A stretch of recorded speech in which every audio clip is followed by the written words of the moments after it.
What's cracking, Jack? It's Friday, April 11th, and you are in the jungle. 3 MLB bets on tap. Let's do it. Good Friday, everybody, and welcome to the jungle. I've got 3 MLB picks for you right here on YouTube. But if you want my full betting card, if you want to roll with everything I'm rolling with today and every day, go to silverbackjungle.com, click Become a Jungle Member, or text that number on your screen. You get my full betting card pinged to your phone every single day. Access to our members-only Discord and a direct line to me if you'd like me to opine on any other bet that you are considering placing. We have a free weekly trial. Take it for a test spin and see if it's for you. Yesterday's recap is brought to you by Outlier.bet, the top name in sports betting research. When we recap our YouTube plays and our premium plays, and I show you my full pick-a slips so you know I put my own money on everything that I recommend to you. It was a dead break-even day. We were 3-3. The losses we had were all plus money or close there too, so we didn't lose any money even though we were 3-3. Our hits were Angels team total over 3.5. That was a premium play. Jesus Luzardo hit. That was a YouTube play over 5.5 strikeouts. And we had Anthony Edwards. We had one NBA play over 28.5 premium play. That hit easily. Our misses were 3 misses yesterday, 2 extra innings and 1 on the hook. MLB this time of year is tough, not just for hitters and pitchers to get warm, but for bettors as well, for cappers as well. Because while the numbers are a little bit off as hitters get warmer and pitchers get warmer and more into the season, our numbers become clearer. So it's easier to handicap these games as we get going. So that's why most cappers in MLB are cold, just like the pitchers and the hitters.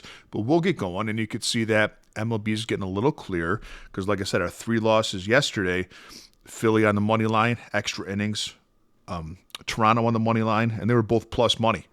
Extra innings loss, and Chris Bassett over 5.5 strikeouts hooked us. He had 5 in the third inning, pitched 6 in the third, couldn't get that last one. So I'm confident that MLB's coming around. Can't wait to get back big time in the green. Let's go to work. Play 1, Aaron Nola, Philadelphia Phillies over 5.5 strikeouts against the Cardinals, currently plus 115 over on DraftKings. Now, Nola's coming off a bad start against the Dodgers, and if you look back into his last 10 to this year and his past 8, he's getting hit hard, and they're scoring runs on him. There's no secret about that.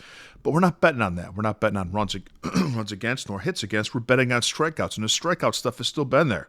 Last 10 games, he's been over this in 8 with a median of 7 strikeouts, 29% strikeout percentage, and a 33% called strike whiff rate, both upper tier in Major League Baseball. Back him today, over 5.5 against the Cards. Play number 2, Matthew Boyd, Chicago Cubs, over 4.5 strikeouts against the Dodgers. Currently minus 142 on FanDuel. He's over this dating back to last year. In 9 of his last 10 games, very consistent with the strikeout numbers. Overs in both games this year so far against the 2 hardest teams to strike out in Major League Baseball, the Diamondbacks and the Padres. He had 5 against both of them in his 2 starts this season.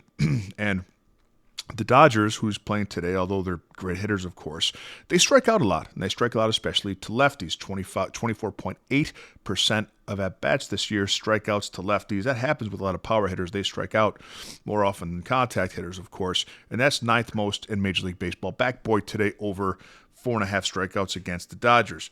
Play number 3, we're going Arizona Diamondbacks -1 at home against the Brewers. If you can't find -1, I'd play it on the money line. The -1 is minus 114 right now on DraftKings. Milwaukee's just 2-4 on the road this season. Those 2 victories, the only 2 victories on the road came against the lowly Colorado Avalanche. One of my favorite plays from last year. They're coming off a 3-game series in Colorado. They lost last night. They have to get on a plane from Colorado, go to Arizona. Now, I could tell you firsthand, man, that's no joke. That was one of my favorite things to do last year is fade teams who don't have a rest day coming in from Colorado with that altitude change, both to thin and thicker air. It's different. I know firsthand. I was on American Ninja Warrior. I competed in Denver, and I could tell you, man, it's no joke. Going to it and coming back from it is very hard to adjust to. You can Google me if you want on American Ninja Warrior in Denver. But I tell you that because it's no joke. And it's a hard thing to do. I don't have the exact stats, but teams coming from Denver to somewhere else last year with no day's rest did very, very poorly. But aside from that, even so, Arizona is up to their old tricks. Like right where they left off from last year offensively. 4th in average, 3rd in runs, 3rd in slugging, 6th in home runs. Bullpen's been great. 7th in whip, as opposed to the Brewers, who are 24th in whip. And we got Eduardo Rodriguez on the mound for Arizona, still unknown for Milwaukee. Probably a bullpen day, and that bullpen worked a lot yesterday, giving up, I think it was 8 runs to Colorado. So I like Arizona a lot here. -1. If you can't get that, play them on the money line. Let me know your favorite plays in the comment section. I'll see you next time with a little more money in your pocket.